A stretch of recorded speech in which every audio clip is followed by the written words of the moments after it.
Here we have a watch from Orient. It comes in this compact pistachio green box with a white outer sleeve, and inside is the watch, sitting on a pillow. This watch here is the Orient Mako 40 with a red dial. It has a case diameter of 39.9mm, a lug-to-lug of 46.5mm, and a lug width of 20mm. The watch is coming in at 12.8mm thick, including the sapphire crystal, with 200 meters of water resistance and a screw-down crown, and features roughly 40 hours of power reserve from its F6722 movement. Orient makes some fantastic dive watches, and the Mako 40 is a relatively young addition to their extensive lineup.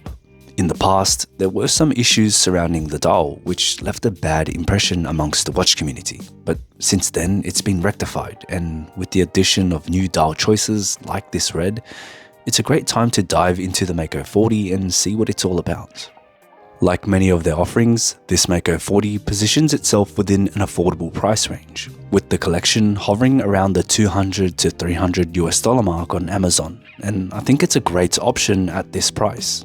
Looking at the dial, this watch sports a subtle sunburst finish with a red color, and red is something I think Orient does a great job with. The execution here is more dynamic than I thought and can change quite a bit depending on the lighting situation. In cloudy weather or medium light settings, the dial appears almost matte-like with a darker cherry shade of red, resembling a more solid color and hiding its sunburst effect. When the sun is out and lights are shining, the red becomes a lot more vibrant, and its hue also changes to a brighter red. The sunburst also comes alive to highlight the dial, and it looks great, making the red pop even more. There will also be times where you get a mix of both, and it makes the watch very interesting to look at.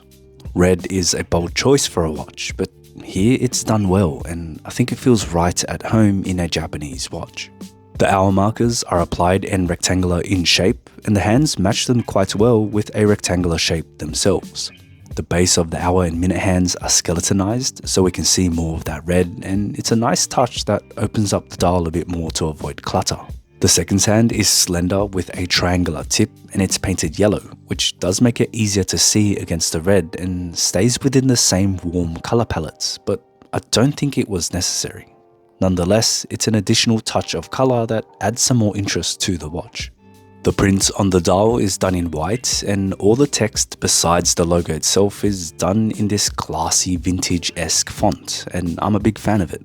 I think it does a lot to elevate the watch, giving it a more refined feeling despite being a diver, and in a way it's become a hallmark of an Orient dive watch. The logo is one of my favorite logos in the watch world, and I think the red dial is like an embodiment of the red shield in its coat of arms. And I think that's why I attribute red so much with Orient. The hour markers and hands are loomed, and the loom here is great, so you'll be able to tell the time in low light settings, but there won't be any loom at 3 where the date window sits. It is, however, finished rather well and does feel cohesive with the rectangular indices. What you might also notice is the bezel also lacks loom, which is a little disappointing as this is a dive watch and vision of the bezel is a crucial aspect of a diver, but for many of us, this really won't be an issue. The bezel is what really separates this offering from Orient's other divers. It's a solid steel bezel, so you won't find any insert here, but it has the illusion of an insert because of the stepped edge.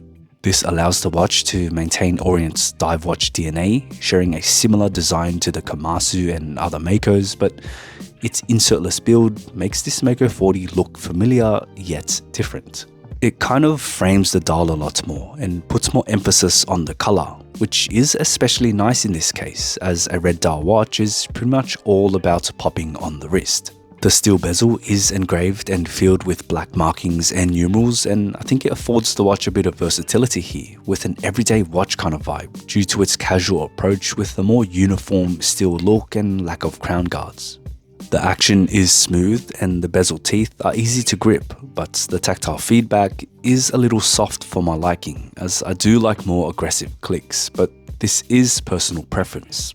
It is unidirectional, which is to be expected from a dive watch, and there is some play between each point, but it's nothing major and not really an issue.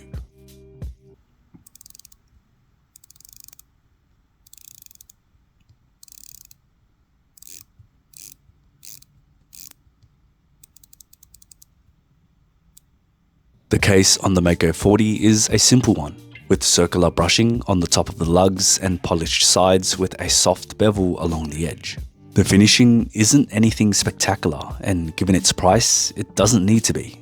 It definitely could be better, but I think it's fine here, as its simple execution makes the watch look and feel more rugged. When it comes to Orient divers, sizing can be awkward at times for smaller wrists, with many of them being 41mm and larger, but the case on this Mako 40 is rather slim in comparison, with dimensions in the sweet spot for many people. There's also no crown guards here, making it appear more compact, and is my favourite Orient diver case so far. The bracelet is where things become a little shaky. This is an affordable watch, and a lot of the cost savings is evident in this bracelet. It has hollow end links to start, and they don't really fit too well on the case, leaving a ledge between the lugs and creates an untidy and rushed look.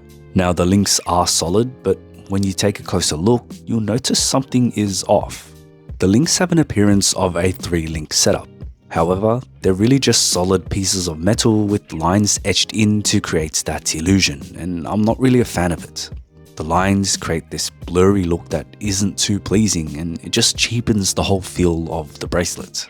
The clasp is also stamped, which is something I was expecting given the price, and it's not too bad with 4 points of micro adjustment. It does feel a little bulky though, due to its size, and the lack of taper from the bracelets doesn't help at all. On the wrist, the watch wears great. The bracelet may not look and feel the best in hand, but it certainly gets the job done when worn. It feels a lot more comfortable than it looks, and the case does a lot to help with its wearability, as its compact design allows the links to articulate earlier and will suit a majority of wrist sizes.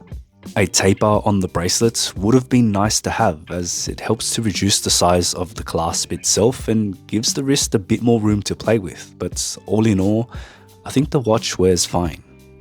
The movement in the watch is Orient's F6722 caliber, rated to -15 seconds to +25 seconds a day, and this one has been performing at an average of +7 seconds per day, so it's doing better than I expected.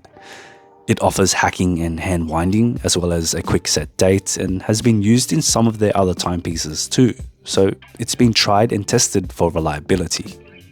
Overall, I'm a fan of the Mako 40.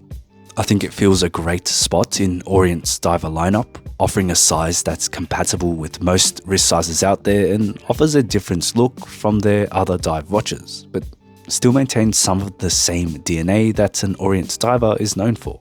It's priced appropriately and looks great with an amazing dial, and while the bracelet could use some work, I think it presents itself as one of the better dive watch options from a major brand in this price range. Thank you for watching the video.